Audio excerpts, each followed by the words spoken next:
Hello students, welcome to the channel English with Ansh. मैं हूं अंश। तो आज हम डिस्कस करने जा रहे हैं आपके रिवीजन सीरीज़ जो चल रही है उसकी क्लास 3 हाफ ईयरली एग्ज़ाम का हम रिवीजन कर रहे हैं। जैसा कि आप सभी को ध्यान है, प्रीवियस लेक्चर में हमने आपकी फ्लेमिंगो कंप्लीट कर दी थी, जिसमें मैंने फर्स्ट जो क्लास हुई थी हमारी वो फ्लेमिंगो के चैप्टर्स की थी। सेकंड जो क्लास हुई है हमारी वो है फ्लेमिंगो के पोइट्री की। ओके, तो मैंने आपको चैप्टर्स की समरी बता दी एंड इम्पोर्टेंट क्वेश्चन आंसर्स बता दिए, पोइट्री बता दी and important question answers and explanation जो आती है आपके वो बता दी।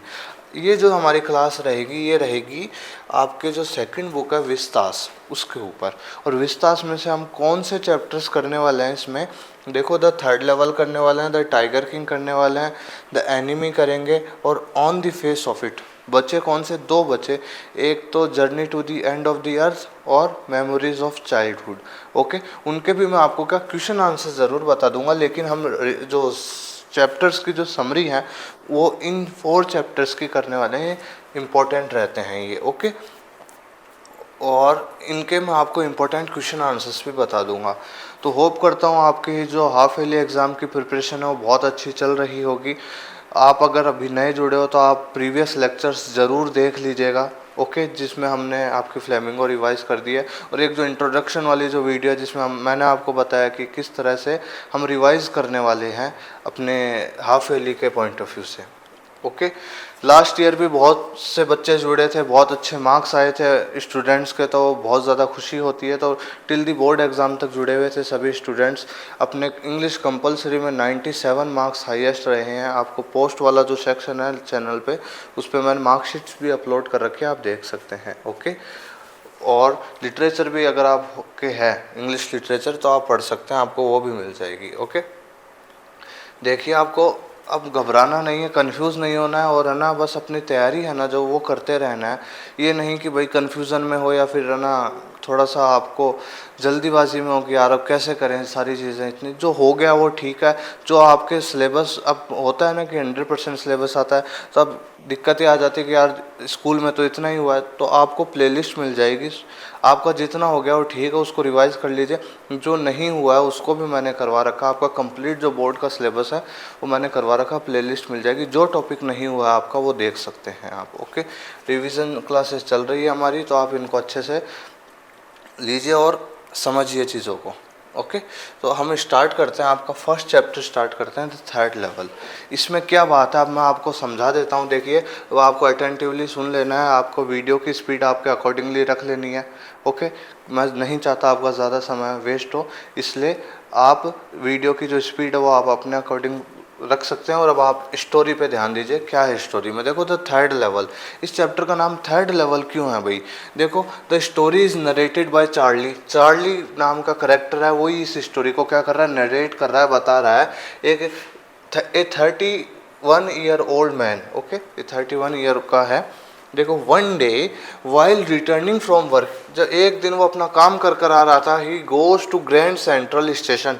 तो वो कहाँ चला गया? ग्रैंड सेंट्रल स्टेशन चला गया होगा भाई, घर जाने के लिए स्टेशन पे जा रहा होगा। ओके, तो इस तरीके से स्टेशन है वहाँ पे।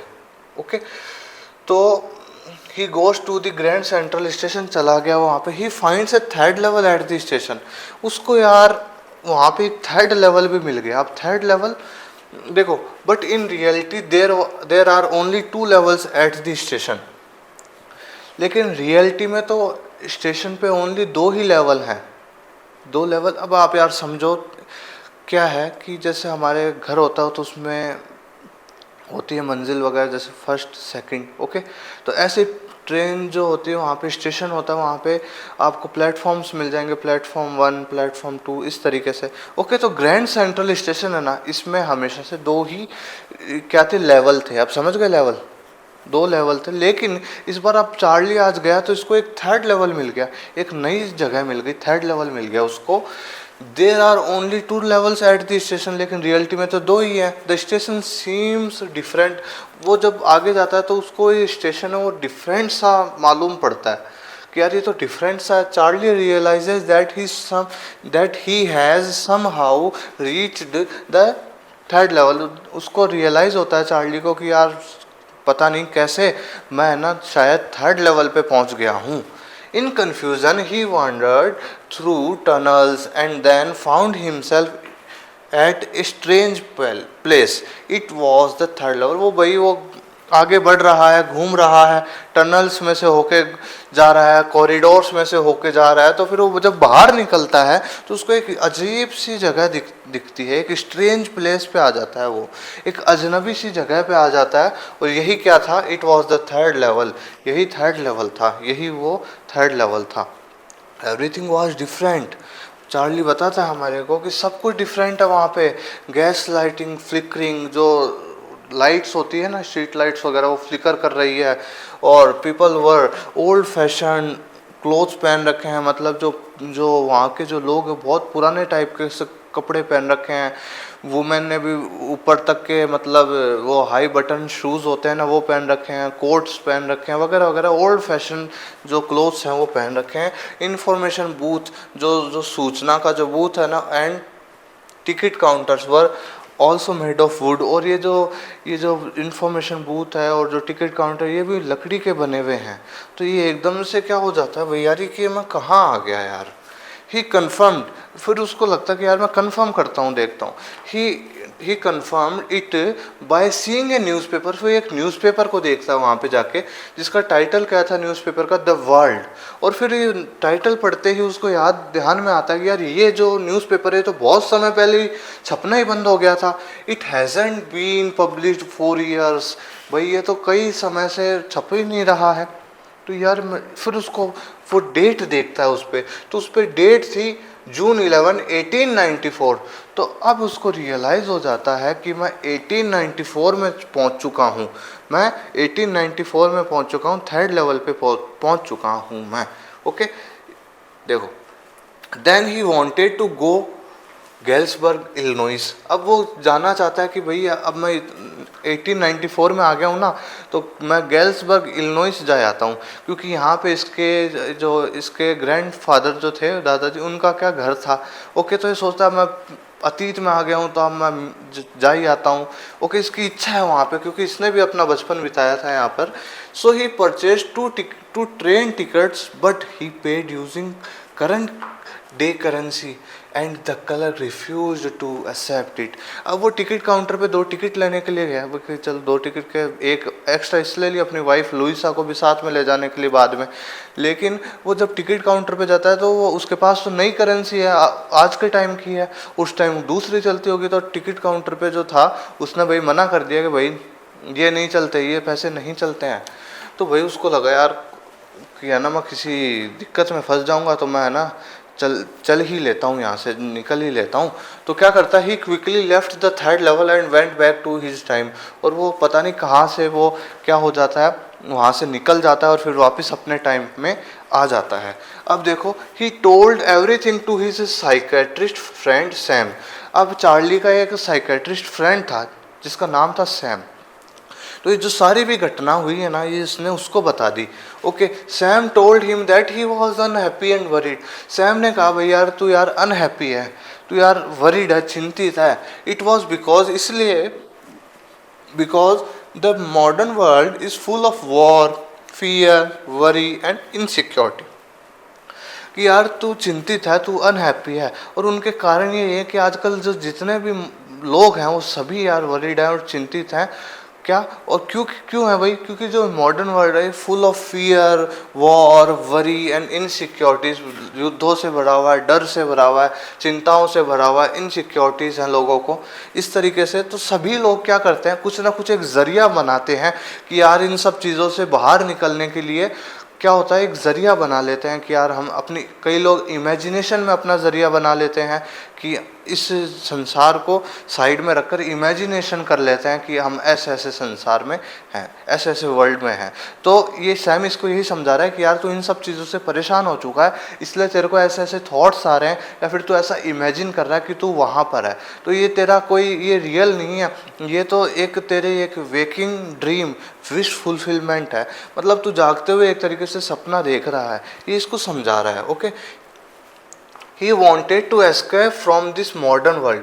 भाई ये सभी लोग क्या है मॉडर्न वर्ल्ड में ये सारी चीज़ें तो जो भी है सब परेशान है, तो यार वो सब क्या है एस्केप्ड करना चाहते हैं, भागना चाहते हैं कि हम यहाँ से निकले। Okay, so this third level, जो तू भी यार इसी तरह एस्केप करना चाहता है, इस मॉडर्न वर्ल्ड से बाहर निकलना चाहता है, इसीलिए जो जो तेरा थर्ड लेवल वाला जो बता रहा है ना तू, ये कुछ नहीं, was just his wishful dream. ये तो भाई तेरा एक ड्रीम है तेरा, वेकिंग ड्रीम है, जागते हुए तो सपना देख रहा है, विश फुलफिलमेंट, जिसमें तू अपनी विश है ना जो उसको फुलफिल कर रहा है। समझ में आ गया आपको? कई बार हम भी परेशान हो जाते हैं, कई बार कई चीज़ों से बहुत ज़्यादा तंग आ जाते हैं, तो हम भी कोई ना कोई माध्यम ढूंढते हैं, कोई ना कोई सहारा या कोई ना कोई ऐसी चीज़ ढूंढते हैं, या हमारी इमेजिनेशन से ही, या कोई ना कोई ऐसा वर्क जो फिर हमारे को उस चीज़ से क्या करता है, अलग करता है। तो इसी तरीके से ये भी परेशान है, तो समझ गए आप? तो इसी तरीके के ड्रीम देख रहा है भाई, और इसको रियलाइज़ हो रहा है अपनी चीज़ें। देखो, Charlie wanted to go to the third level, लेकिन चार्ली है वो तो भाई मैं तो थर्ड लेवल पे जाऊंगा ही। So he went to an old currency shop to buy old style notes. भाई अभी कहा कि तो एक पुरानी वहाँ पे चला गया दुकान पे, जहाँ पे ये नोट्स बदलते हैं ना, पैसे करेंसी वगैरह बदली जाती है, तो वो अपनी नई मनी दी और पुराने पैसे खरीदे। ओके, तो फिर क्यों खरीद रहा है? क्योंकि है ना इसको ओल्ड टाइम की करेंसी चाहिए, जिससे ये और इसकी जो वाइफ है ना वो वहाँ पे जा सके थर्ड लेवल पे। His wife Luisa tried to stop him. इसकी जो वाइफ है ये भी इसके साथ ही, पहले जब सैम इसको समझा रहा था ना तभी इसके साथ ही, तो ये कह ही रही थी कि भैया ना तुम परेशान हो, सब चीज़ें हैं इस वजह से है ना, तुम ये ख्याल आ रहे हैं और तुम ऐसे पागल वगैरह ये चीज़ें मत करो। ओके, समझा रही है इसको, तो लेकिन ये भी इसको स्टॉप करती है, ऐसा कोई थर्ड लेवल नहीं है, मत कर ऐसी चीज़ें। Okay, don't search for any third level. भाई थर्ड लेवल को मत सर्च कर यार, कुछ नहीं मिलेगा। देखो, one day while checking his stamp collection, एक दिन क्या होता है, अब घर में होते हैं दोनों, चार्ली और इसकी वाइफ लुइसा, तो एक दिन अपना स्टैम्प कलेक्शन, स्टैम्प्स होती है ना, कलेक्शन देख रहा था एक दिन ये, तो इसको क्या मिलता है, he saw a letter which was not there before, कि एक लेटर मिलता है जो वहाँ पहले नहीं था। वो यार चौंक जाता है, यार ये तो पहले नहीं था। ही saw A first day cover post marked from 1894। उसने एक फर्स्ट डे कवर देखा, एक लिफाफा देखा, भाई वो उस पर क्या था भाई, 1894 डेट लिखी हुई थी, और and addressed to his grandfather in Galesburg. और ये कहाँ पे एड्रेस भेजा गया था, ये गैल्सबर्ग इलिनॉइस भेजा गया था, जहाँ पे चार्ली के ग्रैंडफादर रहा करते थे। यार अब चार्ली कंफ्यूज हो, यार ये लेटर तो आज तक तो यहाँ पे था नहीं, आज कहाँ से आ गया ये? This was one letter of his friend Sam. ये भाई ये लेटर है सैम का। कौन? साइकेट्रिस्ट फ्रेंड था ना इसका। ये तो भाई इतना पुराना लेटर सैम कैसे लिख रहा है? Confuse. This was one of his friend. Okay, ये लेटर था उसके फ्रेंड का, सैम का। वो found the third level and was living there, जिसने थर्ड लेवल तलाश लिया और वो कई समय से वहाँ पे रह रहा है। वो इस लेटर में कहता है, he told Charlie to came there with his wife Luisa. वो बताता है कि भाई आ जाओ, तुम दोनों भी आ जाओ, यहाँ पे बहुत सुख शांति है, पीसफुल एनवायरनमेंट है, कोई वॉर नहीं है, कोई फियर नहीं है, एकदम चिल से रहते हैं, एकदम मज़े से रहते हैं, कोई दिक्कत वाली की बात नहीं है। बता रहे मैंने यहाँ पे मेरा कोई ना कोई चीज़ें स्टार्टअप स्टार्ट कर लिया वगैरह वगैरह सारी चीज़ें उस लेटर में क्या बता रहा है, इसको बता रहा है। अब यार चार्ली और लुइसा दोनों एकदम वंडर हो जाते हैं, चकित हो जाए, यार ये कैसे हुआ, अभी तो हम थोड़े समय पहले इससे मिलकर आए हैं और ये इतनी पुरानी डेट का लेटर सैम हमारे को लिख रहा है, और ये आज हमको, पहले तो यहाँ पे था नहीं, आज यहाँ पे कैसे मिल गया? तो यार कंफ्यूज हो गए ये भी। अब इनको लग रहा है कि यार क्या पता सच में ही थर्ड लेवल होगा, और सैम ने तलाश लिया उसको। Charlie and Luisa began searching for the third level. दोनों ही भाई सर्च करने लग जाते हैं थर्ड लेवल को। They went to a coin store and confirm that Sam had bought $800 worth of old style currency. तो वो एक कॉइन शॉप पे जाता है, वहाँ पे उनको पता चलता है कि यार जो सैम है उसने तो अभी थोड़े समय पहले $800 दिए थे और पुराने क्या ओल्ड करेंसी खरीदी थी, ऐसा भी पता चलता है। दिस सरप्राइजिंग एंड या ending makes the reader wonder. अब यार ये जो सरप्राइजिंग सी एंडिंग है ना, तो ये रीडर को एक किस में कर देती है, एक सोच में, एक वंडर में, एक तरीके से चकित कर दे कि यार ये क्या है था, ये क्या था।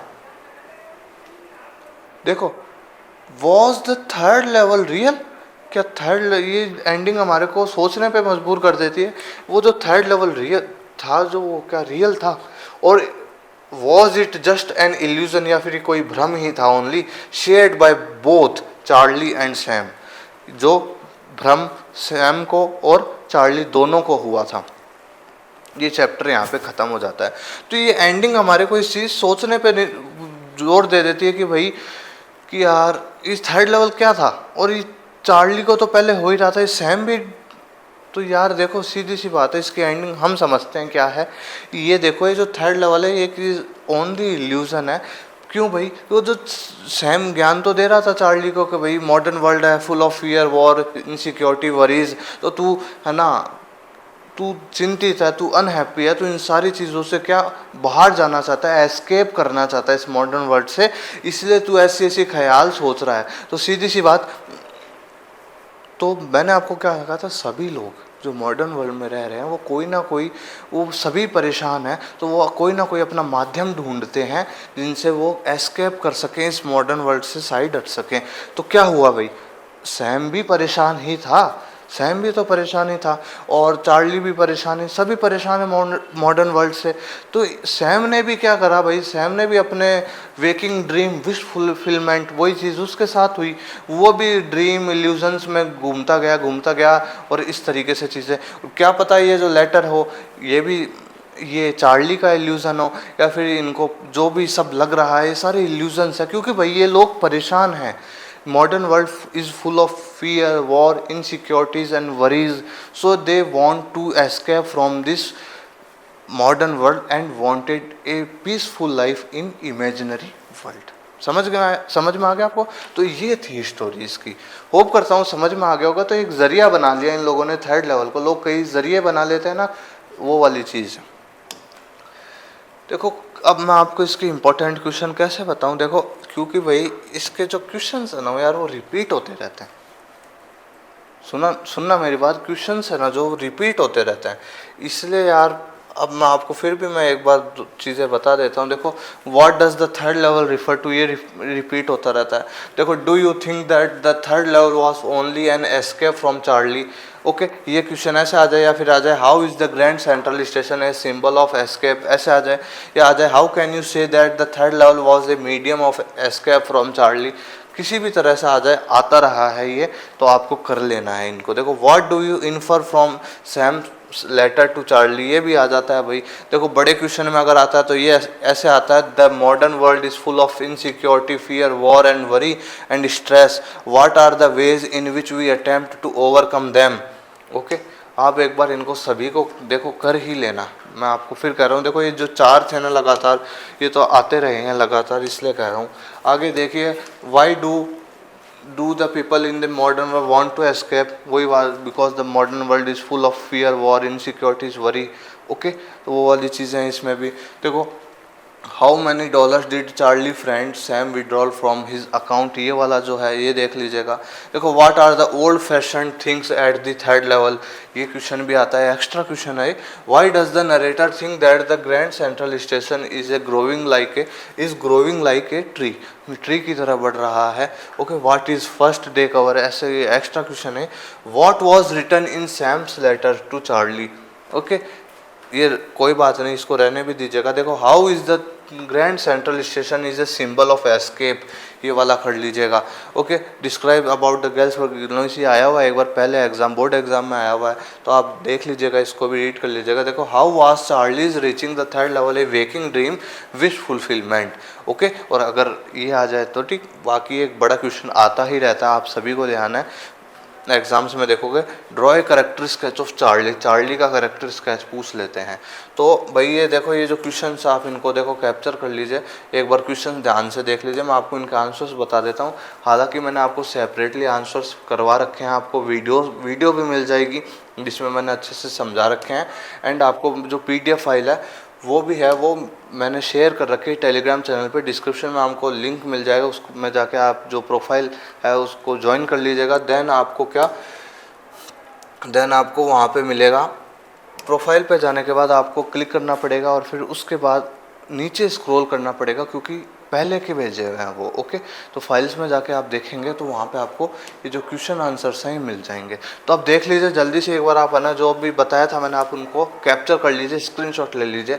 ओके, देखो what does the third level refer to, हम ज़्यादा समय नहीं गवाएंगे, आप जल्दी से जल्दी देख लीजिए। बाकी आपने क्वेश्चंस देख लिए ना, वो बेटर है, आपने उनको ध्यान में देख लिया, वो उनको ज़रूर कर लीजिएगा। ओके, देखो, do you think that the third level was only and medium escape from Charlie. Okay, ये क्वेश्चन बताया था मैंने आपको, तो इसका आंसर ये रहा। और what do you inform from Sam's letter to Charlie, ये वाला जो क्वेश्चन है ये देख लीजिएगा। ओके, देखो, the modern world is full of fear, security, in security, fear, war and worry and stress. Okay, तो what are the ways in which we attempt to overcome them, ये वाला क्वेश्चन है, ये देख लीजिएगा। ओके, ये question आप देखो, एक्स्ट्रा क्वेश्चन वही है, why do you think the modern world want to escape, ये वाला है। देखो, old fashion things, what are the old fashion things at the third level, ये देख लीजिएगा। ओके, और देखो, what is first day cover, first day cover क्या होता है भाई। Okay, and Grand Central Station is a symbol of escape, ये देख लीजिएगा, ये एक्स्ट्रा क्वेश्चन है। ओके, गैल्सबर्ग इलिनॉइस के बारे में बता देना कि जो जो बताया था उसने, और करेक्टर स्केच ऑफ चार्ली, ये देख लीजिएगा, ये आता है एग्जाम में, इंपॉर्टेंट रहता है। ओके, होप करता हूँ आपको समझ में आ गया होगा। ये क्वेश्चंस रहने वाले हैं अपने। अब हम नेक्स्ट चैप्टर पे चलते हैं हमारे। देखिए, अब हम स्टार्ट करते हैं आपका जो सेकंड चैप्टर है, द टाइगर किंग। ये भी स्टोरी है, ओके, थोड़ी सी हम स्पीड बढ़ाते हैं। अब आपको मैं एक्सप्लेन करता हूँ, आप ध्यान से सुनते जाइएगा। ये भी एक स्टोरी आराम से समझ आ जाएगी आपको जल्दी सी। ओके, देखिए, the story is about the Maharaja of Pratibandapuram. ये एक स्टोरी है महाराजा ऑफ प्रतिबंधपुरम की। Okay, called the tiger king when he was, देखो उसी को क्या कहा जाता है, टाइगर किंग कहा जाता है। क्यों कहा जाता है भाई, इसने अपने जीवन में 99 टाइगर्स मारे हैं। Okay, he killed 99 tigers in his lifetime, so he called that name, means the tiger king. देखो, व्हेन ही वाज बोर्न, जब वो जन्मा था ना, astrologers predicted people would die, sorry people नहीं है यहाँ पे, टाइगर होगा, tiger, people would die because, tiger होगा यहाँ, ये टाइगर किंग। ओके, यहाँ टाइगर किंग होगा, या फिर आप प्रिंस कर लीजिए यहाँ पे, क्योंकि छोटा बच्चा ही तो है ना अभी, तो यहाँ पे प्रिंस होगा। देखो, मैं आपको करेक्ट कर देता हूँ। ओके, यहाँ पे प्रिंस होगा, प्रिंस। ओके, देखो, astrologers predicted prince would die because of a tiger. अब उस एस्ट्रोलॉजर ने प्रेडिक्ट कर दिया कि भाई ये जो बच्चा है ना, ये भविष्य में एक टाइगर के हाथों मारा जाएगा। The little Prince spoke when he was only 10 days old and questioned the astrologer about his death. 10 दिन का बच्चा था ना जब ये, तभी प्रेडिक्ट करा था और तुरंत बोल दिया, हाँ भाई, कि क्या, कैसे कैसे कह रहे हो कि मेरी टाइगर से डेथ होगी, कि मेरे को ये बताओ, मैनर बताओ मेरी डेथ का कैसे होगी। ओके, देखो, द एस्ट्रोलॉजर प्रेडिक्ट, फिर सभी जो बच्चे, जितने भी जो लोग थे वगैरह थे, वो उस बच्चे की, उससे यार 10 दिन का बच्चा बोल गया, सरप्राइज्ड हो गए थे सब। फिर एस्ट्रोलॉजर ने देखो क्या कहा, the astrologer predicted and explained that the tiger king was born in the hour of bull। भाई टाइगर किंग है वो एक, मतलब आवर ऑफ बुल में पैदा हुआ है। Okay, so bull and tigers were born enemies. ये जो होते हैं ना बुल एंड टाइगर्स, ये भाई जन्म से ही क्या दुश्मन होते हैं एक दूसरे के। Okay, so death would be by a tiger, so in future इसकी जो डेथ होगी वो एक टाइगर से होगी। Then the little prince replied, जो छोटा बच्चा था ना वो रिप्लाइड, उसने जवाब दिया इनको, लेट टाइगर्स बीवेयर, टाइगर्स अब मेरे से बच के रहना, इस तरीके से। देखो, he was bought up by an English Naini, मतलब इंग्लिश नैनी उसकी टेक केयर करा करती थी जब वो छोटा था।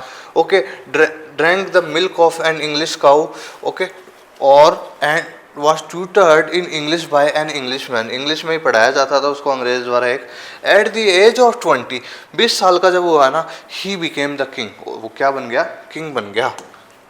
देखो आगे, the Maharaja started tiger hunting. Maharaja को प्रेडिक्शन ध्यान थी कि भाई ऐसे ऐसे मेरे को बोल रखा है, तो अब मैं शासन भी करने लग गया. अब मैं स्टार्ट करूंगा tiger hunting. He killed his first tiger. उसने पहला टाइगर मारा. He met the astrologer and mocked him. वो एस्ट्रोलॉजर से मिला और उसको पे हंसने लग गया कि बोल रहा था ना, एक इस तरीके से बोल रहा था ना, मैं तो टाइगर से मरूंगा, देख मैंने तो मार दिया पहला tiger. Then astrologer told him. उसको एस्ट्रोलॉजर ने कहा, you will kill 99 tigers like this. तुम है ना ऐसे 99 बाघ मार दोगे, जैसे तुमने ये मारा है ना, ऐसे तुम 99 बाघ और मार दोगे. But be careful with the 100 tiger. लेकिन 100वें बाघ से सावधान रहना.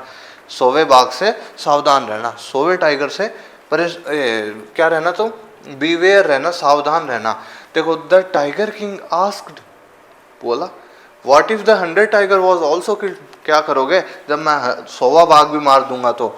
देन एस्ट्रोलॉजर ने कहा, I will tear up all my astrology books and set fire to them. मैं मेरे जितने भी एस्ट्रोलॉजी बुक्स हैं उन सबको फाड़ दूंगा, उनको आग लगा दूंगा. आई शैल कट ऑफ माई ट्रस्ट. और जो मेरी जो चोटी है ना, उसको भी मैं कट कर दूंगा. ये इसने कहा, किसको? टाइगर किंग को कहा एस्ट्रोलॉजर्स ने कि भाई अगर तू 100वें बाघ को भी मार देगा ना, तो I will tear up all my astrology books. मैं सारी एस्ट्रोलॉजी बुक्स क्या कर दूंगा? टीयर कर दूंगा, फाड़ दूंगा. एंड उसको सेट देम फायर, उनको आग लगा दूंगा. और मेरी जो चोटी उसको भी कट कर दूंगा. Maharaja ban tiger hunting in the state. अब महाराजा को था कि भाई अब मैं टाइगर हंटिंग करूंगा, और सब करेंगे तो ऐसे तो बाघ और ख़त्म हो जाएंगे. अब सबकी बंद कर दी. सिर्फ जो टाइगर किंग है वही हंट कर सकता है. तो पूरे स्टेट में टाइगर हंटिंग जो है वो बंद कर दी थी. ओके, देखो, Maharaja ban tiger hunting in the state, देखो कर दी. और अब वो क्या करने, हंट करने लग गए टाइगर्स को. एक बार क्या होता है, once he was in danger. एक बार वो डेंजर में फंस जाता है. भाई डेंजर में मतलब एक बार वो डेंजर उसके जीवन पे ये आ जाता है. एक ब्रिटिश ऑफिसर अराइव्ड. उस टाइम ब्रिटिश शासन भी था ना, तो एक ब्रिटिश ऑफिसर अराइव्ड आया. वो अब वो क्या था भाई, वो ब्रिटिश ऑफिसर था ना, उसको शौक था. He was very fond of शौक था उसको hunting tigers and being photographed with dead tigers. उसको शौक था टाइगर्स को हंट करना और फिर उन डेड टाइगर्स के साथ फोटो खिंचवाना.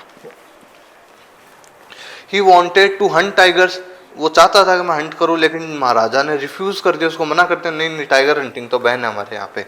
अब आपको पता ही है ब्रिटिश ऑफिसर कर देता है इनका सब कुछ, क्योंकि उस टाइम इन पर प्रभुत्व था ना इनका, ब्रिटिशर्स का, इस तरीके से. लेकिन फिर महाराजा ने तो मना कर दिया कि भाई नहीं कर सकते. देन फिर उसने सोचा कि यार, then he was in a danger of losing his throne. उसको था कि भाई मेरा किंगडम छूट जाएगा मेरे हाथों से, मेरा सिंहासन छूट जाएगा. फिर महाराजा उसको एक आइडिया आया. Maharaja bought 50 expensive diamond rings and different designs from a jewelry shop in Calcutta and sent it to the British officer's good wife. उन्होंने क्या करे, 50 डायमंड के एक्सपेंसिव क्या करी, रिंग्स खरीद ली. और उसको किसको दे दी, किसके लिए खरीदी भाई, वो जो ब्रिटिश ऑफिसर था ना उसकी जो वाइफ थी ना उसके लिए. तो the bill was 3 lakh rupees. अब बिल उसको तो इसलिए भेजी, 50 भेज दी कि भाई इसमें से 2-4 अच्छी लगेगी वो रख लेगी. लेकिन उस गुड वाइफ ने भी क्या करा भाई, उसने सारी रख ली और फिर रिटर्न में एक मैसेज लेटर लिखा, thank you very much for your gift. बहुत अच्छा लगा आप सबका गिफ्ट. महाराजा को तो ये तो था कि भाई 4-5 रख लेगी ज़्यादा से ज़्यादा, लेकिन उसने तो पूरी 50 ही रख ली. और फिर रिटर्न में thank you very much for your gift. और the bill was 3 lakh rupees. भाई जो बिल था वो 3 लाख रुपए का पड़ गया. महाराजा पे जोर तो पड़ गया उस पर, लेकिन वो खुश था भाई. But he was happy to save his kingdom. लेकिन वो खुश था कि यार चलो मैंने इस बहाने मेरा जो किंगडम है, राज्य है, वो तो बचा लिया. देखो आगे देखिए, देखो विद इन 10 ईयर्स के दरमियान देखो क्या हुआ. 10 ईयर्स में ही किल्ड 70 टाइगर्स. 70 बाघ मार दिए थे 10 सालों में. किसने? टाइगर किंग ने. But then the tiger population got extinct. फिर उसके बाद जो टाइगर की जो पॉपुलेशन है ना भाई उनके राज्य में, वो क्या कम हो गई थी बहुत ज़्यादा, तो टाइगर ढूंढने में मुश्किल होती थी। महाराजा डिस्कस्ड विद दीवान, तो ये जो दीवान था ना उसके साथ महाराजा ने डिस्कस करा, ओके कि यार क्या करा जाए, अब यार मैं 70 तो मार दिए, बाकी के भी तो मारने ही हैं, तो अब पॉपुलेशन टाइगर्स मिल ही नहीं रहे, तो फिर इसने दीवान से क्या करा, डिस्कस करा। Then he decided to get married, फिर उसने सोच लिया कि चलो मैं अब एक शादी करूँगा, शादी करने का भी उसका रीज़न ही था। देखो द दीवान, देखो द गर्ल, देखो Dewan found the girl belong to the right girl from a state, देखो the girl Dewan found belong to, और वो जो लड़की थी ना वो दीवान को ढूंढनी थी एक ऐसे स्टेट से, right girl from a state with a large number of tigers, ऐसे स्टेट से जहाँ पे काफ़ी सारे टाइगर्स हों। तो दीवान ने ऐसा ढूंढ ली एक लड़की, ओके फिर बाद में शादी हो गई। देखो फिर जैसे जैसे इसका भी प्लान ही था, जब जब मैं भाई ना ससुराल जाया करूँगा ना तो 5-6 बाग मारता आ जाऊँगा, 5-6 बाग मारता आ जाऊँगा, तो शादी कर ली एक ऐसी स्टेट की लड़की से जहाँ पे बहुत ज़्यादा बाघ रहते थे। देखो whenever he visited his father in laws, मतलब अपने जब भी फादर इन लॉज के वहाँ जाया करता था, ही किल्ड 5 और 6 टाइगर्स, 5 या 6 टाइगर्स क्या हंट कर ही देता था वो, ओके। देखो with in 10 years he killed, अच्छा ये वापस आ गया क्या, हाँ ये वापस आ गई ये चीज़, ओके। आगे हम देखते हैं कहाँ पर it become, okay Dewan found when we visit to 99 tigers, okay okay. तो in this way he killed 99 tigers, तो देखो ऐसा कर करके उसने 99 बाघ मार दिए थे, उसने 99 क्या मार दिए थे, बाघ मार दिए थे। It become impossible to locate the remaining 1 tiger anywhere, वो जो बचा हुआ एक बाघ था ना यार, उसको ढूंढने में क्या हो रही थी, मुश्किल हो रही थी। महाराजा देखो कहाँ, Maharaja order to leave the forest until he killed the remaining tiger, Maharaja ने मना कर दिया, मैं कहीं नहीं जाऊँगा, सारे काम धंधे छोड़ दिए और कुछ नहीं, मैं तो अब जो 100वां बाघ जब तक मरेगा नहीं ना मैं फॉरेस्ट ही नहीं छोड़ूंगा। इस तरीके से महाराजा इन एंगर रोज हायर, जो महाराजा है ना उसकी जो एंगर गुस्सा है ना रोज दिन दिन बढ़ता जा रहा था। Many officer lost their jobs, काफ़ी सारे ऑफिसर्स ने उनकी जॉब भी खो दी थी। And land tax was doubled, और जो डबल टैक्स था ना ज़मीन का वो भी बढ़ा दिया था महाराजा ने गुस्से गुस्से में। Dewan told him that people would become also discontented and the state to fall, कि भाई आप इस तरीके से करोगे ना तो लोग आपसे डिसकंटेंटेड हो जाएंगे, निराश हो जाएंगे, आपके विरोध में हो जाएंगे, और ये जो स्टेट है ना, ये जो राज्य है आप ये भी गिर जाएगा, फॉल गिर जाएगा, ओके। इस तरीके से समझा रहा उसको। अब दीवान सोचा यार ये तो पागल हो गया, ये तो दिक्कत कर देगा ज़्यादा, ओके मैं मेरी उस पर भी खतरा आ जाएगा। तो इसको एक आइडिया आया, देखो इसको आइडिया ये था कि देखो दीवान था ना उसके पास एक टाइगर था, Dewan had a tiger which he bought in Madras and kept hidden in his house. भाई दीवान के पास एक टाइगर था जिसने उसको मद्रास से खरीदा था और अपने घर में ही छुपा के रख रखा था उसको। At midnight Dewan and his wife dragged the old tiger to the car, आधी रात को जो दीवान है उसने वो जो टाइगर था ना, और आधी रात को क्या करा, वो जो दीवान और उसकी जो वाइफ थी ना उसने उस टाइगर को घसीटा और कहाँ पे, उस कार में रखा। देखो the Dewan drove the car और टू द फॉरेस्ट, और दीवान गाड़ी लेकर चला गया फॉरेस्ट की तरफ। Maharaja saw the tiger, okay saw the tiger the way overjoyed, वो फिर बहुत ज़्यादा क्या हो गया, ओवरजॉयड हो गया, बहुत ज़्यादा हैप्पी हो गया टाइगर को देखकर। He aimed at the tiger and shoot the tiger, उसने निशाना साधा और उसको शूट कर दिया। The Maharaja was very happy to kill the 100 tiger, Maharaja बहुत खुश हो गया था कि चलो आज मैंने मेरा 100वां बाघ भी मार दिया। आफ्टर महाराजा लेफ्ट, महाराजा के जाने के बाद क्या हुआ, the hunters went closer to look at the tiger, जो हंटर्स शिकारी थे ना वो उस टाइगर के पास जाते हैं, देखते हैं it was alive and rolled his it's eyes, भाई ये तो जीवित है और ये अपनी आंखें भी घुमा रहा है, हैं ये कैसे हो गया। तो देखो और ये क्यों हुआ था, देखो वो ऐसे क्यों हो गया था, देखो it just fainted and trembled by the noise of the bullet. भाई जब महाराजा ने उसको शूट करा था ना तो वो ओल्ड भी था वैसे ही, तो उस बुलेट की जो नॉइज थी ना, शोर था, उसकी वजह से वो फेंटेड हो गया, ओके एक तरीके से गिर गया, ओके, वो घबरा के गिर गया था, बेहोश सा हो गया था वो। तो महाराजा को तो लगा वो मर गया, तो वो तो चला गया था महाराजा, तो ये सोच के चला गया ना कि भाई मार दिया मैंने तो। लेकिन बाद में वो हंटर्स गए उसके पास में, यार ये तो जीवित है, अभी भी आंखें भी घुमा रहा है। Then one of them shoot the tiger, उनमें से किसी ने उस सौवे बाघ को मार दिया। ओके, अब आप सभी को ध्यान है, अपने को ध्यान है, उस हंटर्स को ध्यान है, अपन रीडर्स को ध्यान है, मेरे को ध्यान है, आपको ध्यान है कि सौवा बाघ टाइगर किंग ने नहीं मारा। टाइगर किंग ने नहीं मारा, किसने मारा? हंटर्स ने मारा। लेकिन टाइगर किंग को क्या पता है कि उसका तो काम खत्म, उसने तो सौवे बाघ को भी मार दिया। तो वो अब अपने बच्चा है ना जो उसका, उस पर ध्यान दे रहा है, अपने स्टेट पे ध्यान दे रहा है, मस्त जीवन चर्या चल रही है।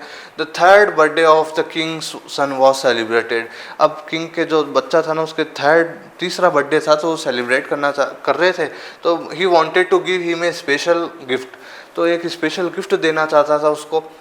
ही went to a wooden toy shop, एक शॉप पे चला गया कि चलो मैं मेरे बेटे को कुछ अच्छा गिफ्ट दूंगा। Everything else was expensive, so he bought it. It attracted, देखो वुडन, ये देखो थोड़ा सा यहाँ पे एरर है, मैं आपको बता दूंगा। देखो तो देखो एक वुडन टाइगर था, वो क्या पसंद आ गया था उसको, एक वुडन टाइगर। ओके, तो सो ही बॉट इट, सो उसने क्या उसको खरीदना चाहा क्योंकि वो उसको अट्रैक्ट कर रहा था काफ़ी ज़्यादा। सो ही बॉट इट। ओके, एक वुडन टाइगर उसको पसंद आ रहा था, तो उसने द कॉस्ट ऑफ 2 आनाज ओनली, लेकिन उसकी जो कॉस्ट थी ओनली 2 आनाज थी। But the shopkeeper told 300 rupees, वो भी लालच में कि भाई 2 आने का ही था वो जो वुडन टाइगर, लकड़ी का टाइगर था ना खिलौना। लेकिन वो उसकी तारीफ कर रहा था, वो जो शॉपकीपर था ना, अपने चीज़ की सामान की तारीफ तो करेगा ही ना, तो सामान की तारीफ करेगा। ये तो 300 का बहुत अच्छे कारपेंटर से बनवाया हुआ है, और क्या बोलते हैं बहुत बढ़िया तरीके से है, आपको अच्छा लगेगा इस तरीके से, तो 300 रुपीज़ का है। तो राजा ने कहा इसको पैक कर दो, इसको दे दो, और ये तुम्हारी तरफ से है ना, जो प्रिंस है मीन्स राजा का जो बेटा है उसके लिए गिफ्ट है, ये लो। अगले का ही लग गया। ओके, तो चुना, देख लीजिए। फिर इस तरीके से ऐसा हुआ, ही प्रेज्ड इट, फिर वो प्रेज कर रहा था, वही बात मैंने बता दिया आपको कि वो उसकी प्रशंसा कर रहा था अपने वुडन टाइगर की। But actually it has been carved by an unskilled carpenter, लेकिन एक्चुअली में क्या था, जो ये बनाया हुआ था ना, ये बहुत घटिया तरीके से बनाया हुआ था। एक घटिया कारपेंटर जो जिसको आता भी नहीं था कुछ, उसने बनाया हुआ था ये। देखो, when Maharaja was playing with his son, एक दिन क्या हुआ, महाराजा अपने बेटे के साथ खेल रहे थे। A quill pierced the Maharaja's right hand, वो जो एक क्विल, एक सीख तरीके से, एक लकड़ी की सीख, वो उनके राइट हैंड में घुस गई थी। ही पुल्ड इट आउट, उन्होंने पकड़ा, निकाला, फेंक दिया, ये लो। The next day infection spread in Maharaja's hand and to his body. भाई थोड़े दिन में क्या हुआ, जो इन्फेक्शन था ना वो किस में फैल गया, उनकी पहले तो हाथ में फिर बॉडी में। It spread all over his body, पूरी बॉडी में फैल चुका था। फेमस सर्जन्स को बुलाया गया, वर समन, बुलाया गया। दे डिसाइडेड टू ऑपरेट, उन्होंने डिसाइड करा कि ऑपरेशन करना पड़ेगा। दे केम एंड सेड, फिर उन्होंने ऑपरेशन करा, कई घंटों तक ऑपरेशन चला, फिर आए। They came and said operation was successful but the Maharaja died. Operation तो सक्सेसफुल हो गया बट महाराजा नहीं रहे, महाराजा डाइड। ये लो, in this way the 100 tiger took its revenge. इसी तरीके से जो 100वां बाघ था ना, उसने अपना रिवेंज ले लिया, उसने अपना बदला ले लिया टाइगर किंग से। एस्ट्रोलॉजर की जो प्रेडिक्शन थी वो सच हो गई कि आपके भाई आप ऐसे 99 टाइगर्स तो मार दोगे, लेकिन 100वें बाघ से क्या, आप सावधान रहना। तो समझ रहे हो, तो उसके अनुसार तो 100वां बाघ तो उसने मार दिया था, लेकिन देख लो एक वुडन टाइगर ने ही, वो भी बाघ ही था, तो उसने भी क्या ले ली, मतलब टाइगर किंग की जान ले ली। तो in this way A wooden tiger took its revenge. तो ये थी आपकी स्टोरी, होप करता हूँ समझ आ गया होगा। तो 100वें बाघ से नहीं बच पाए कौन, टाइगर किंग, देख लीजिए। ओके, तो कुछ इंपॉर्टेंट क्वेश्चन आप भाई में देखो, इसके भी क्वेश्चंस ऐसे रहते हैं जो आपको पता है, खुद पता है कि एग्जाम में आते रहते हैं टाइगर किंग से। ये चैप्टर ऐसा है, चैप्टर है तो जो एग्जामिनर है वो भाई दे ही देता कि यार ये चैप्टर है, तो सब बच्चों को आता भी है थोड़ा, तो इसके क्वेश्चन आंसर्स थोड़े से ऐसे रिपीट होते रहते हैं, तो भाई कर लेना इनके क्वेश्चन। मैं आपको नहीं वो बता रहा, वैसे देख लीजिए। देखो, वो is the tiger king, why does he get that name. Okay, What did the royal infant grow up to be? What will the Maharaja do to find the required number of tigers to kill? What miracle happened when the Tiger King just an infant? देखो जब क्या चमत्कार ऐसा हुआ था कि सब surprise हो गए थे, बताया था ना मैंने आपको. What prediction was made at the tiger king's birth? How was the crown prince brought up? अच्छा ये तो हो ही गया ना. ये देखो what were the royal infant grow up to be, वो वही चीज़ है. देखो why did the Maharaja start hunting tigers? What did the king resolve and why? Why was the tiger hunting band in Pratibandhapuram? देखो आगे है what was the unforeseen hurdle दिक्कत, okay, that brought the hunting of tigers to a halt. और ये हो जाएगा why did the British officer want to kill a tiger? वो जो फॉन्ड ऑफ था ना, उसको शौक था कि टाइगर्स हंटिंग करना है, फिर फोटोग्राफ खिंचवाना उसके साथ. तो describe the episode when that Maharaja stood in danger losing his kingdom. देखो और क्वेश्चन भी है, जैसे एक याद आ रहा है मेरे को, narrate the ultimate ending of the tiger king. Okay, एक क्वेश्चन है 12.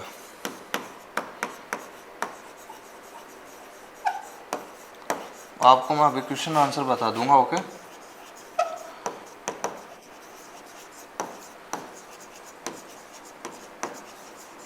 Ending of the tiger king. और देखो क्वेश्चन एक ये भी रहता है कि करेक्टर स्केच वाला. Okay, character sketch.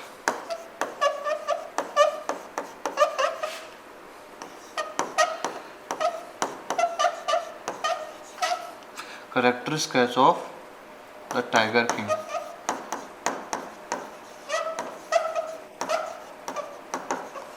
ओके, ये क्वेश्चन भी रहते हैं. देखो मैं अब आपको बता देता हूँ, आप क्वेश्चन वाली फाइल में देख लेते हैं. ओके, एक बार आप कैप्चर कर लीजिएगा. देखो ज़्यादा समय नहीं गवाएंगे क्योंकि चैप्टर्स हैं भी बड़े. देखो थोड़ा सा इनको रिवाइज करने में का टाइम लगता है, इसलिए मैंने आपको कहा था कि स्पीड है आप वो थोड़ा सा अपने अकॉर्डिंगली रख लीजिएगा. ओके, बाकी अब हम देख लेते हैं. एक बार क्वेश्चन आप जल्दी से कैप्चर कर लीजिए. जो जो क्वेश्चन मैं आपको बोलता जा रहा हूँ ना, उनको एक बार ध्यान से कैप्चर कर लीजिए. ओके, देखो फर्स्ट और second, third,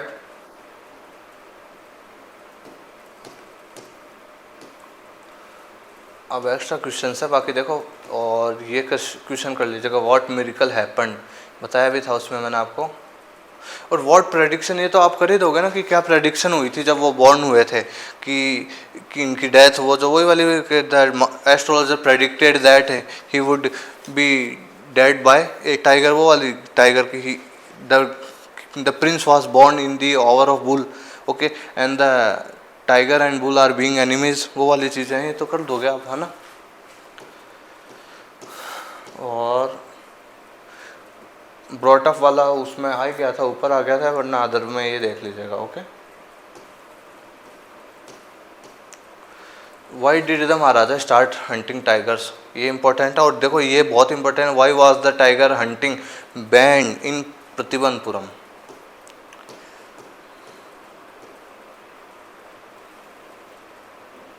Y did the British want to kill, बता ही दिया था आपको.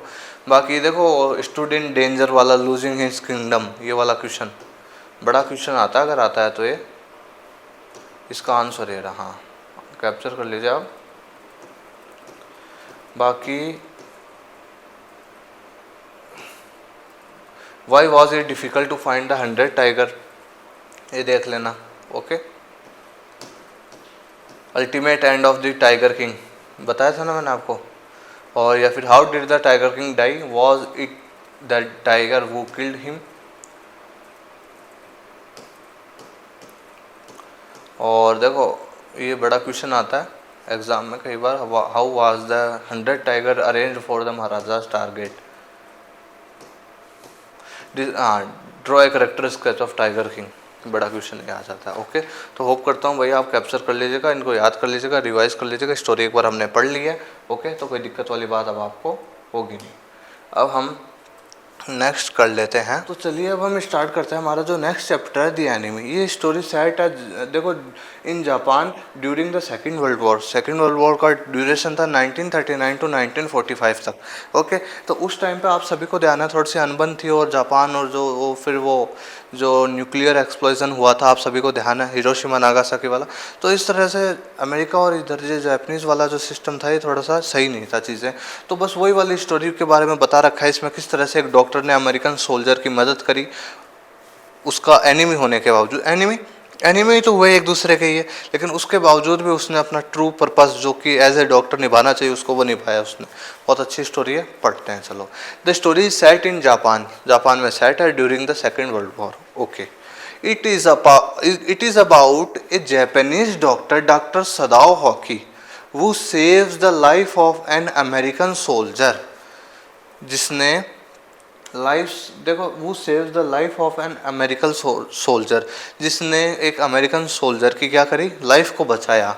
Doctor Sadao's house is on a narrow beach near a sea शोर।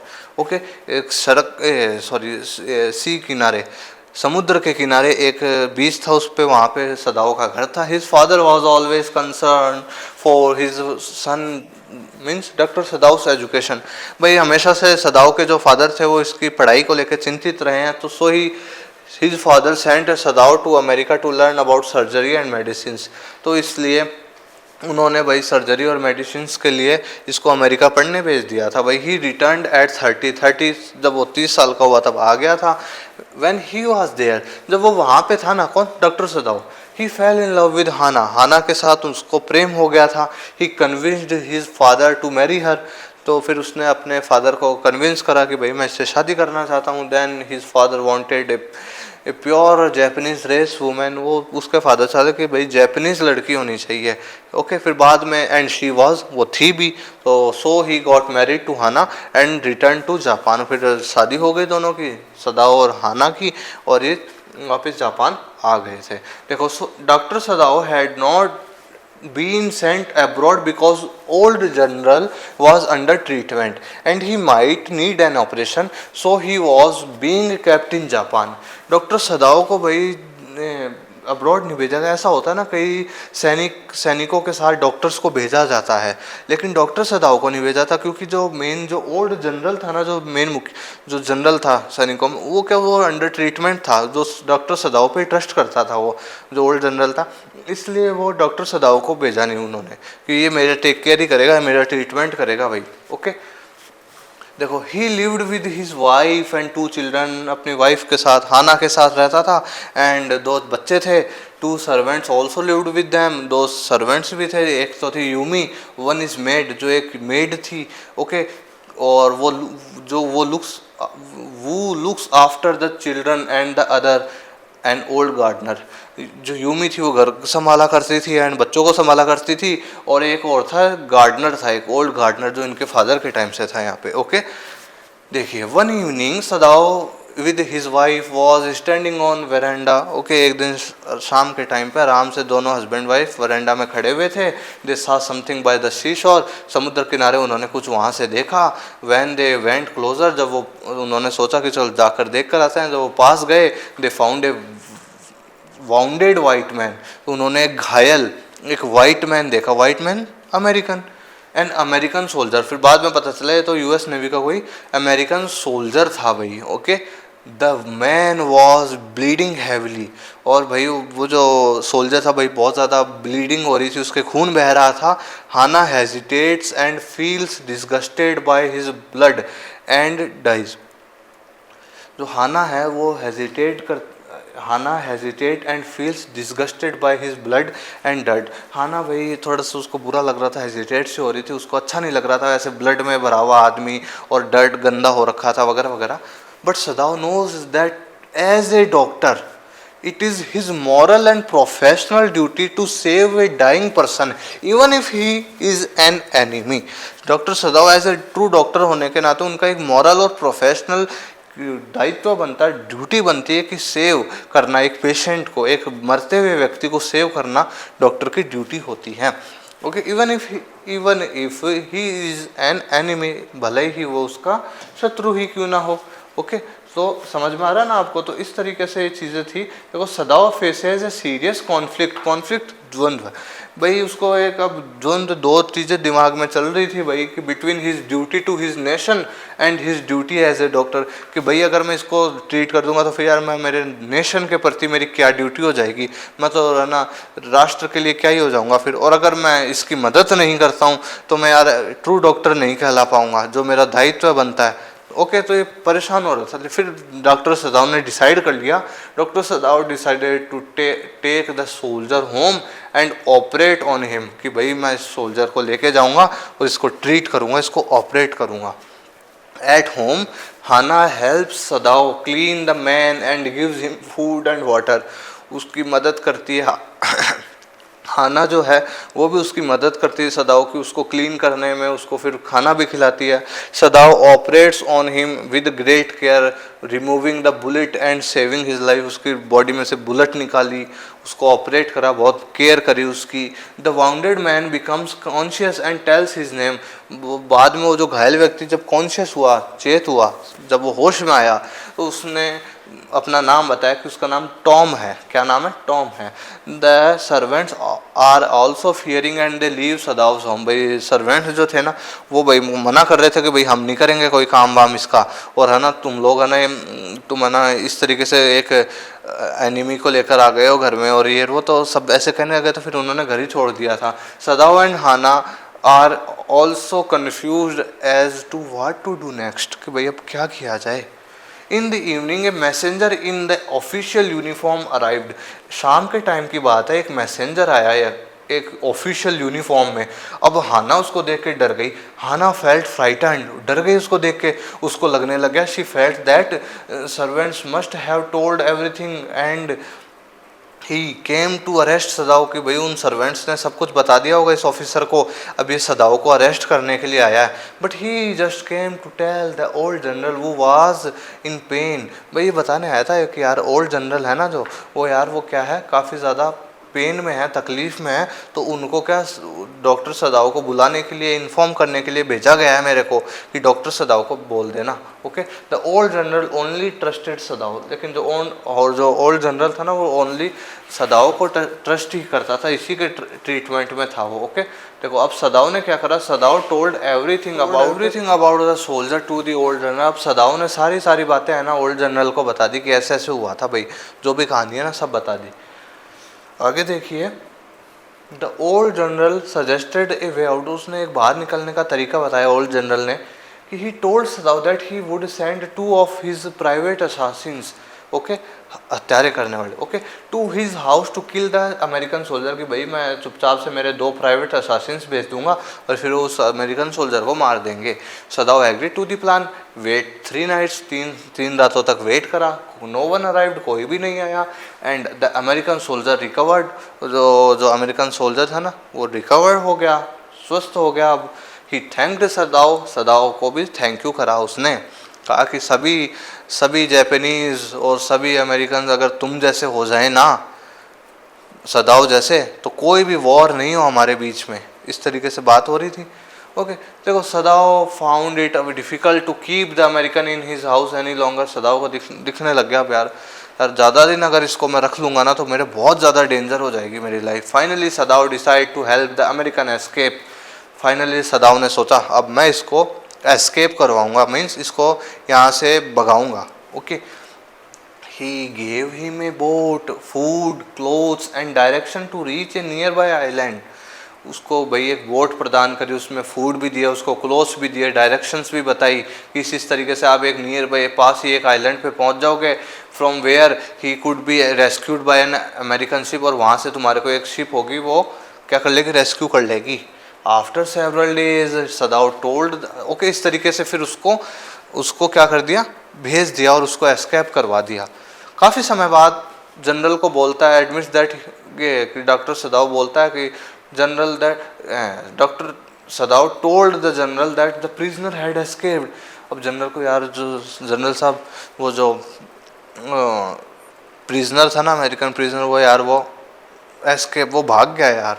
अब जनरल भी कहते हैं also admits that he forget to send his assassins. अब उसको भी याद आ गया यार, मैं भी भूल गया यार मेरे असासिन्स भेजने के लिए, मैंने तुमसे वादा करा था ना कि इस तरीके से मैं भेज दूंगा, फिर वो उसको मार देंगे, मैं भी भूल गया था, सॉरी यार। Sadao feels relieved after that, Sadao को अच्छा लगा उसे सुनने के बाद। ऑल सर्वेंट्स रिटर्न, थोड़े समय बाद सब चीज़ें नॉर्मल होने लगी, सर्वेंट्स भी वापस आने लगे। और एक दिन शाम को बाहर बालकनी में खड़े होकर सदाव सोच रहे हैं, मतलब उन अमेरिकन्स के बारे में सोच रहे हैं कि यार मैंने उस मतलब सारी उनके आ रही हैं बातें, मैंने उसकी जान क्यों बचाई और मैंने सही किया, मगर वही वाली सारी चीज़ें।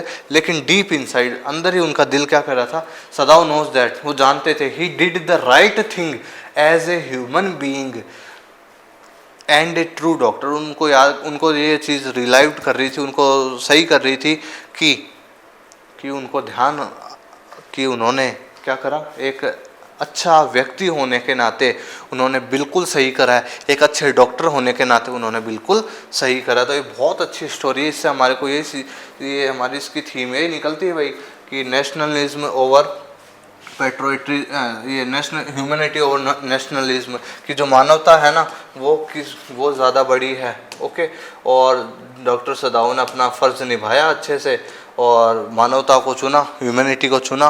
और कॉन्फ्लिक्ट्स भी थे उनके बीच, बहुत द्वंद्व में फंसे भी थे, लेकिन उन्होंने बाहर निकल गए उनसे और अच्छे से ट्रीट कर दिया। देखो ये कुछ इंपॉर्टेंट क्वेश्चन आंसर्स हैं, इनको आप करेंगे ही करेंगे। वो was doctor Sadao, where was his house, will doctor Sadao be arrested on the charge of harbouring an enemy,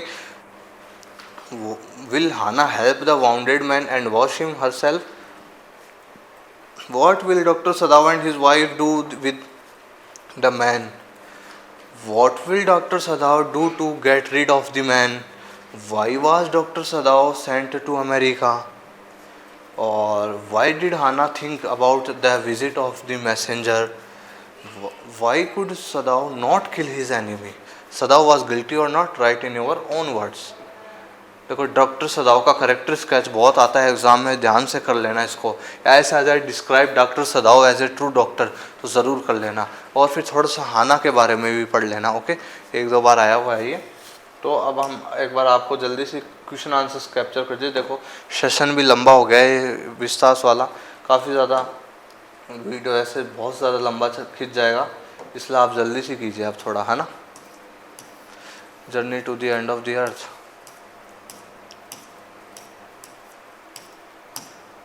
the enemy. देखो फर्स्ट क्वेश्चन, सेकंड क्वेश्चन, तो आप जल्दी से कर लीजिए भाई।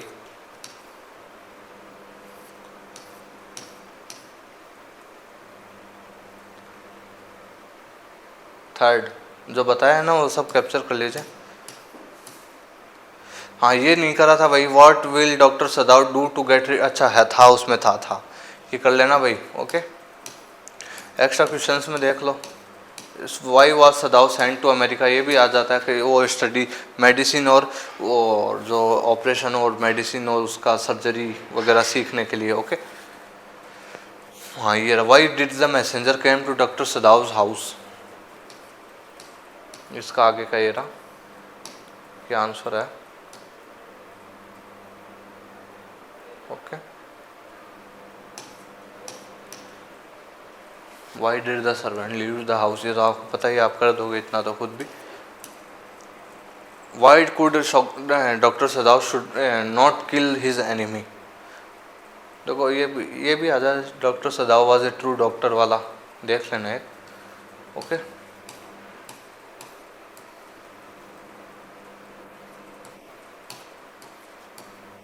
सदाव वाज गिल्टी और not, right in your own words.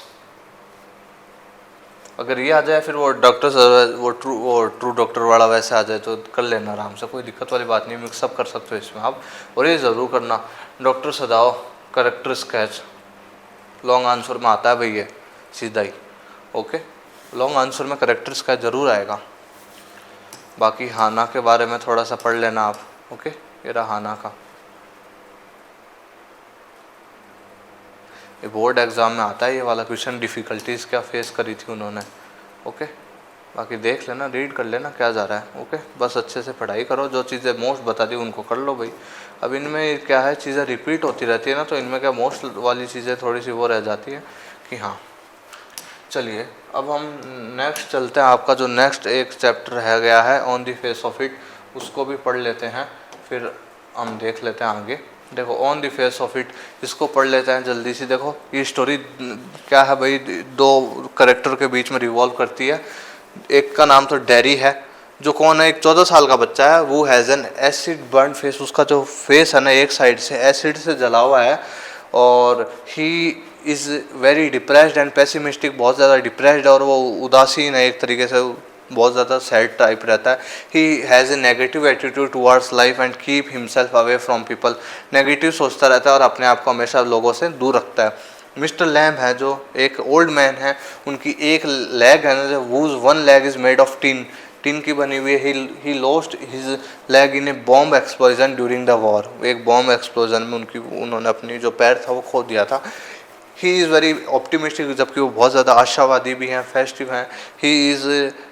He has an encouraging nature, और बहुत ज़्यादा आगे बढ़ाने वाला, दूसरों को सीख देने वाला नेचर है उनका। देखो स्टार्ट करते हैं। The play brings out the idea that, देखो ये प्ले हमारे को क्या आइडिया दिखाता है। देखो idea that the people who have any handicap और फिजिकल इम्पेयरमेंट और समथिंग जनरली, देखो जो लोग होते हैं जो फिजिकली हैंडीकैप्ड होते हैं, या फिर वो इम्पेयरमेंट होता है किसी ना किसी चीज़ का, मतलब कोई ना कोई उनमें कमियां, दिक्कतें, या फिर कोई ना कुछ होती है ना फिजिकल चीज़ें, तो वो अगर किसी व्यक्ति के होती है ना, तो वो सफ़र करता है काफ़ी ज़्यादा। Generally suffer from a state of loneliness, अकेलेपन से भी सफ़र करता है। जो फिजिकली हैंडीकैप्ड होते हैं ना, किसी भी तरीके से हो सकता है वो व्यक्ति। ओके, डिप्रेशन से भी फेस करते हैं वो, मेंटल पेन भी फेस करते हैं। ओके, तो ये एक चीज़ है।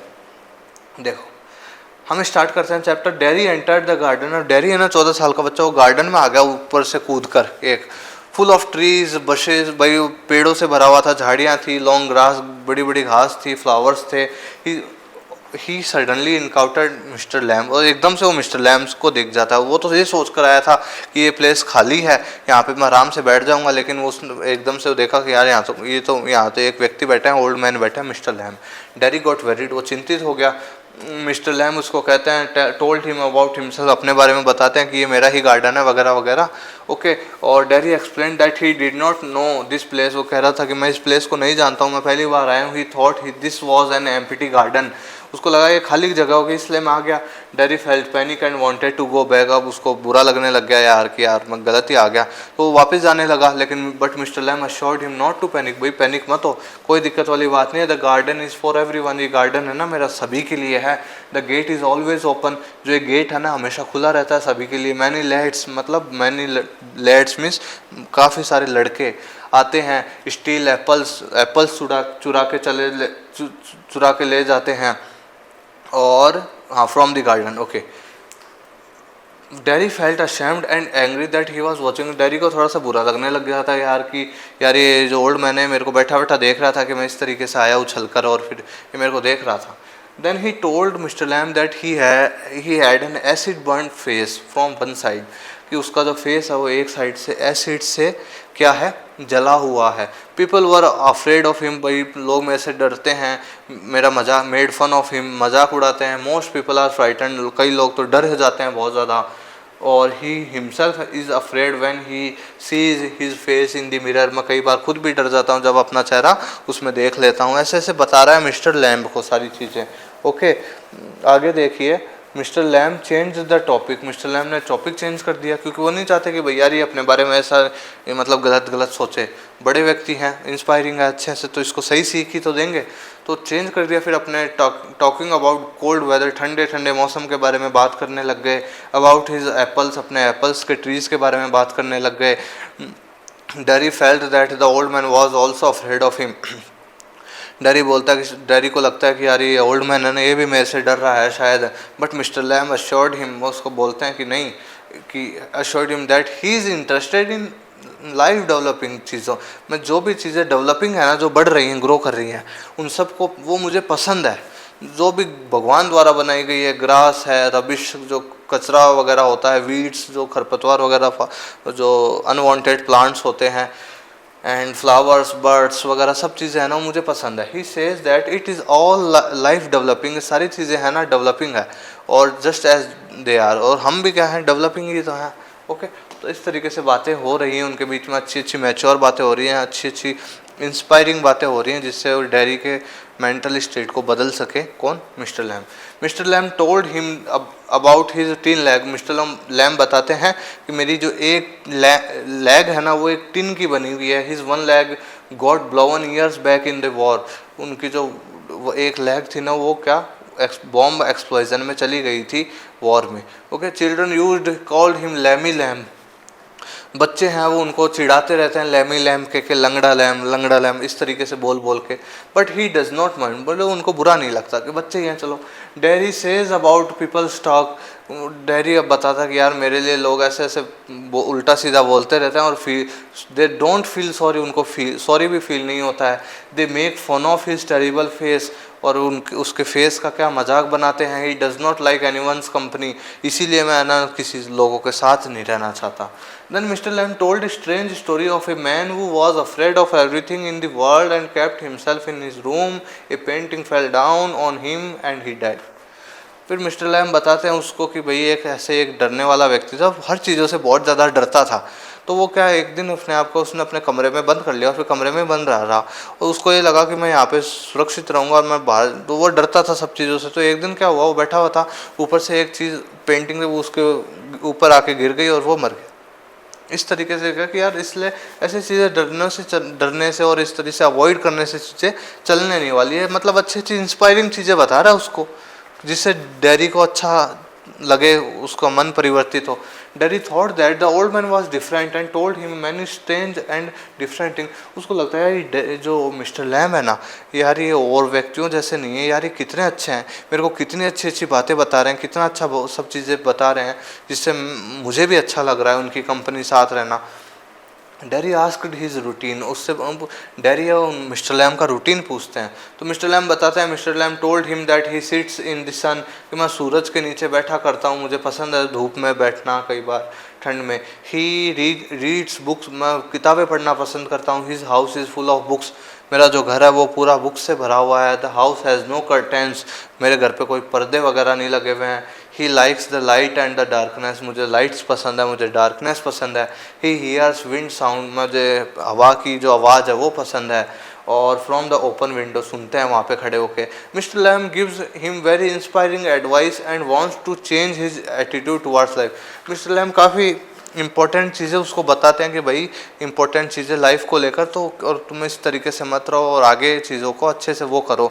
मतलब काफ़ी इंस्पायरिंग चीज़ें उसको बताते हैं, जिससे वो इस लाइफ को जीने का ढंग है ना वो बदल ले अपना। ओके ओके, देखिए फिर क्या है। Dairy he tells dairy he has 100 of friends, वो बताता है कि भाई मेरे 100 से भी ज़्यादा दोस्त हैं। मिस्टर लैम अपने बारे में बता रहे हैं। His gate is always open, जो गार्डन का गेट है वो हमेशा खुला रहता है। Kids comes for the apples, pears and for toffees which he makes with honey, कि बच्चे आते हैं एप्पल्स लेने के लिए, पीयर्स लेने के लिए, मटर वगैरह, और जो मैं कैंडीज़ बनाता हूँ, टॉफ़ीज़ बनाता हूँ हनी के साथ। ओके, वो भी बच्चे खाने आते हैं। Dairy felt A change in himself, उसको यार अपने अंदर एक चेंज सा लगने लग गया, लाइफ को लेकर उसका प्रोस्पेक्टिव बदल गया, दृष्टिकोण बदल गया उसका।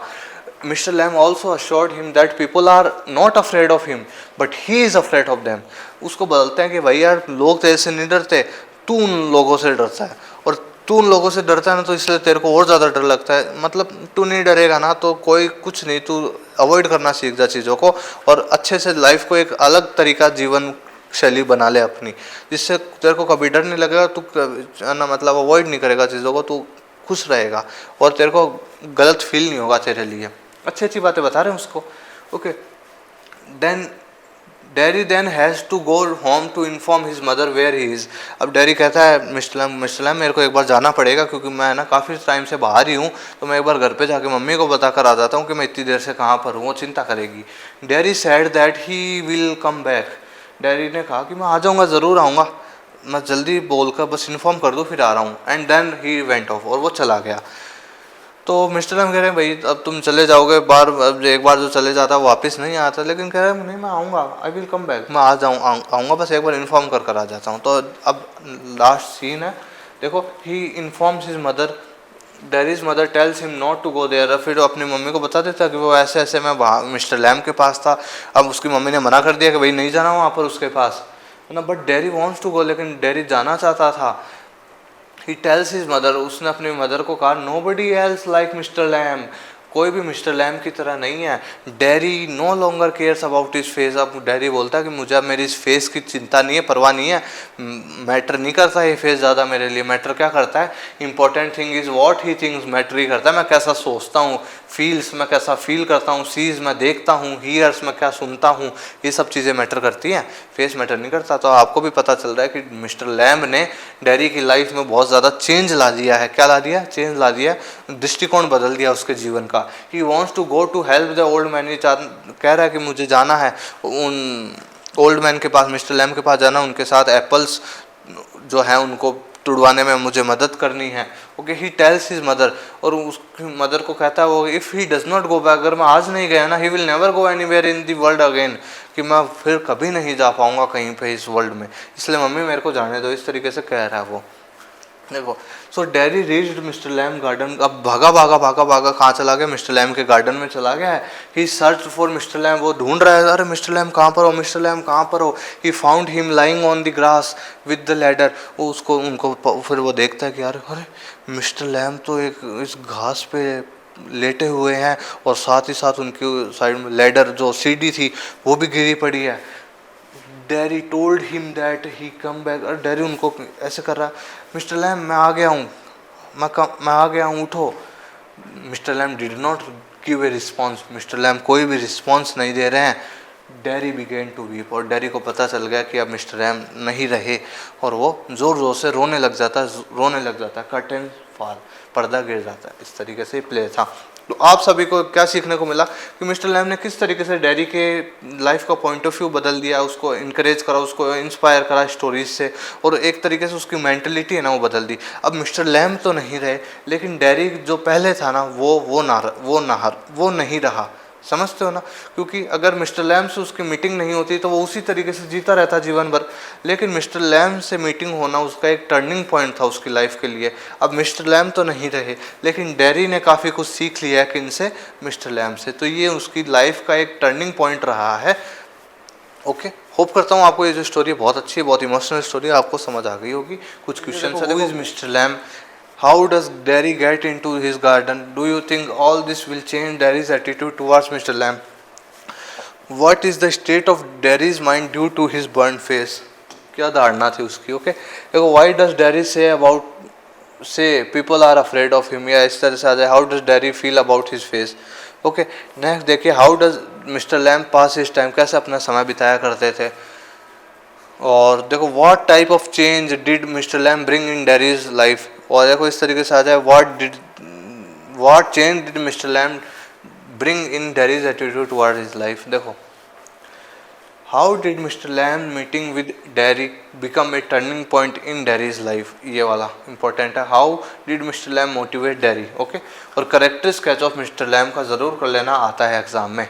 ओके, तो देखो करेक्टर स्केच ऑफ डैरी का भी देख लेना, और या फिर इस तरीके से एक बार एग्जाम में क्वेश्चन आएगा आपके, why did dairy like salute places, ये वाला जो क्वेश्चन है ये भी देख लेना, ऑप्शन में ही है। ओके, तो होप करता हूँ आपके जो क्वेश्चन आंसर्स हैं, अच्छा इनके मैं आपको वो बता देता हूँ, एक बार आप कैप्चर कर लीजिए, बाकी मैंने सेपरेटली करवा रखे हैं वैसे ये सब चीज़ें। ओके, देख लीजिए आप, क्वेश्चन आंसर देख लीजिए on the face of it, है ना, on the face of it. देखो क्वेश्चन आंसर कैप्चर कर लीजिए जल्दी जल्दी, first, second, third, extra question में फर्स्ट ये जो है, और ये जो थर्ड है,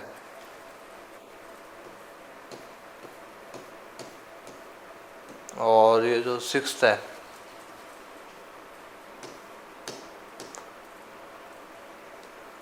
मोटिवेशन वाला भी कर सकते हो, ब्रिंग चेंज वाला, वही बात है। और character sketch of mister Lamb ज़रूर देख लेना, ज़रूर कर लेना। Okay, character sketch of Derry और शेल्यूडेड प्लेसेस वाला ये रहा कैप्चर। ओके, तो भाई ये थे हमारा आज का सेशन था भाई, बहुत अच्छे से देखो लॉन्ग भी हो चुका लेकिन हमने काफ़ी डिटेल में, क्योंकि चैप्टर्स बड़े हैं आपके, मेन दिक्कत है विस्तार में क्या चैप्टर्स आप सभी को ध्यान में बड़े हैं, तो थोड़ा सा समराइज करने में आपको थोड़ी सी हमने समय लगाया, लेकिन कोई बात नहीं, अच्छे से हमने कर लिया है चीज़ों को। अच्छा हाँ, 2 चैप्टर्स के और बता देता हूँ आपको। एक तो journey to the end of the earth का ये रहा, देखो journey to the end of the earth के ये कुछ इंपॉर्टेंट क्वेश्चन है, इनको कर लेना, एक देखना ये। ओके, ये question journey to the end of the earth का है।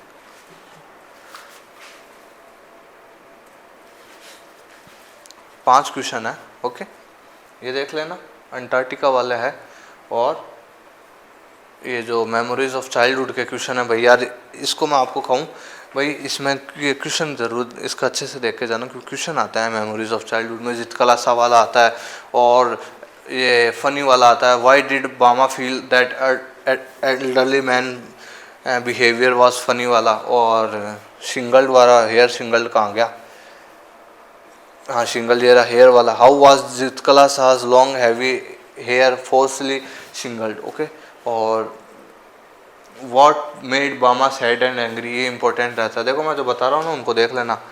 ओके, देखो what did take more time, ये देख लीजिएगा, बाकी ये ज़रूर आता है, व्हाट एडवाइस डिड अनन बिफोर बामा, क्या मतलब क्या इंकरेज करा था उसको, क्या सीख दी थी कि भाई बामा तुमको ऐसे ऐसे करना है जिससे सब लोग तुम्हारी मतलब रिस्पेक्ट करेंगे वगैरह वगैरह, जो चीज़ें थी ना वो वाला क्वेश्चन है ये।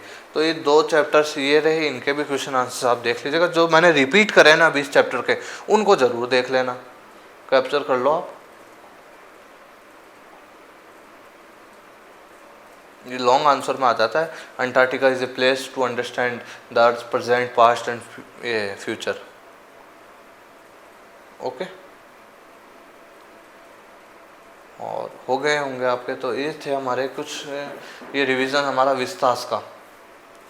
होप करता हूँ भाई आपके लिए आज का अच्छा रहा होगा सेशन, थोड़ा लंबा ज़रूर हो गया लेकिन कोई बात नहीं, आपको रिवाइज करवा दिए चैप्टर्स मैंने और इम्पोर्टेंट क्वेश्चन आंसर्स बता दें। तो विस्तास वाली जो हमारी क्लास है ये भी होती है आज कंप्लीट। ओके, तो हमने आपकी जो टेक्स्ट बुक है वो दोनों कंप्लीट कर दी हैं विद इम्पोर्टेंट क्वेश्चन आंसर्स। तो होप करता हूँ आपकी जो क्लास है आपके लिए बहुत अच्छी रही होगी, समझ में आ गया होगा। वीडियो का मैंने आपको स्टार्टिंग में बता दिया था कि जो स्पीड है वो आप है ना थोड़ा अपने हिसाब से कर लीजिएगा जिससे आपको सही लगे। बाकी जैसे जैसे बता रहा हूँ पढ़ा रहा हूँ सारी चीज़ों को अटेंटिवली सुनना है, पढ़ना है, ध्यान में रखना और अच्छे से तैयारी करनी है, घबराना नहीं है, सारी चीज़ों को अच्छे से एकदम लाइट वे में होकर पढ़ाई करनी है, कोई दिक्कत वाली बात नहीं है। ओके, सारी चीज़ों को आगे आगे पढ़ते जाइए, याद करते जाइए और रिवाइज करते जाइए। कोई भी डाउट हो, कुछ क्वेश्चन हो, कुछ आस्क करना हो, कोई मन में कोई बात हो, कमेंट सेक्शन में आप लिख सकते हैं। डिस्क्रिप्शन में टेलीग्राम चैनल का लिंक मिल जाएगा, उससे भी आप ज्वाइन कर सकते हैं। ओके, और मैं मिलूंगा अब आपसे नेक्स्ट वीडियो सेशन में। ओके, तो आप होप करता हूँ अच्छे से पढ़ाई करते रहिए और याद करते रहिए, चीज़ों को अच्छे से रिवाइज करते रहिए। ओके, मैं मिलूंगा नेक्स्ट सेशन में, बने रहिए मेरे साथ। Thank you very much.